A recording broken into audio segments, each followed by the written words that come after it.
The bar went silent the moment Fabric tore, not with a scream, but with a sound so small and final it sliced through the afternoon noise like a blade. And every head turned as sunlight spilled through the dusty windows and caught on the shock frozen across a waitress's face. A single heartbeat stretching into forever while a biker's hand hovered midair, and the entire room seemed to hold its breath. If you believe stories can remind us that kindness still matters and that people deserve second chances, take a moment right now to like this video, comment your thoughts, share it with someone who needs hope today, and subscribe to the channel so we can keep telling stories that touch the heart. It was early afternoon, the kind of day when the sun feels forgiving and the world looks ordinary enough to be trusted. And Mara Ellison had already been on her feet for 6 hours, balancing trays and patience with the same careful grace she used every day since the diner bar reopened after the pandemic cut it down to the studs and nearly took her with it. The place sat on the edge of a highway where bikers passed through like weather, loud and fast and gone before you learned their names, and Mara had learned to read people quickly, to sense moods like changes in air pressure. She had learned because she had to. Bills stacked, a mother recovering at home, a life that didn't leave room for mistakes. She wore a faded blue shirt with the diner's name stitched over the heart, threadbare but clean, and it felt like armor most days. Today it failed her. The biker was big in the way men become when life has carved them hard. Leather vest worn soft by miles, beard shot with gray, eyes shadowed not by cruelty but by something heavier. And when he reached out, it wasn't hunger or desire that moved him, but anger spilling over from somewhere far away, something he carried like a loaded pack. His fingers caught the fabric as she stepped back from a spilled drink, the shirt tearing with a sound too loud for such a small thing, and in that instant the room snapped from noise to silence. Mara didn't scream. She didn't cry. She stood there, heart pounding, heat flooding her face, shame and fear tangling in her chest, the long-practiced strength she wore like armor cracking just enough for the world to see the scars beneath.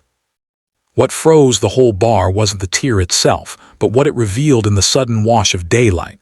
Not skin, but a faded inked image across her collarbone and shoulder, a memorial tattoo done cheaply years ago, the name Jonah etched in looping letters beside a date that meant nothing to anyone else but everything to her. The biker's eyes dropped to it and widened, not with desire but recognition, a man seeing a ghost step out of the sun. The name Jonah belonged to his brother, lost on a highway curve not far from here, a man who once saved a waitress from a burning car and never made the news. The coincidence hit like a blow, and the biker staggered back as if struck, the room still holding its breath. Mara's knees trembled as whispers rippled through the bar, judgment and curiosity mixing with something softer, and she tugged her apron tight, trying to disappear into herself, memories rising unbidden of hospitals and night shifts and learning to stand again when grief had folded her in half. She had got the tattoo not for attention, but for survival, a promise burned into skin that she would keep going even when it hurt. She expected shouting, expected the manager's voice, expected blame, because life had taught her to expect it. Instead, she saw the biker remove his vest with shaking hands, not as a threat but as surrender, laying it across the counter to shield her, his shoulders slumping under a weight no one else could see. The bar exhaled together as the man's face crumpled, a lifetime of anger draining into something raw and human, and the afternoon light softened the hard lines of him until he looked like any other grieving brother. He didn't touch her again. He stepped back and lowered his head, a giant made small by regret, and in that quiet the truth settled over the room, that harm doesn't always come from monsters and healing doesn't always arrive clean. Mara felt the tremor in her chest ease just a fraction as she realized she wasn't alone in the moment, that the eyes on her weren't all cruel. Some were wet. She took a breath that tasted like dust and coffee and courage, straightened her shoulders and kept standing because that was what she had learned to do. The manager moved, voices returned at a careful volume, and the world stitched itself back together. The biker left money on the counter, more than the drink cost, enough to mean apology without words, and as he walked out into the sun he paused at the door, turned once, and nodded, a promise carried on the air that he would do better. Mara watched him go, heart still racing, but something inside her steadier than it had been minutes before. The rest of the shift passed in a blur of small kindnesses, a regular pressing a napkin into her hand, a trucker offering a quiet smile, the manager's voice low and protective, and Mara felt the fragile thread of faith strengthen with each moment. She changed shirts in the back and returned to the floor, because bills don't wait for healing, and because she refused to let one moment define her. The sun slid lower, still daytime but warmer now, and the highway hummed with life moving forward.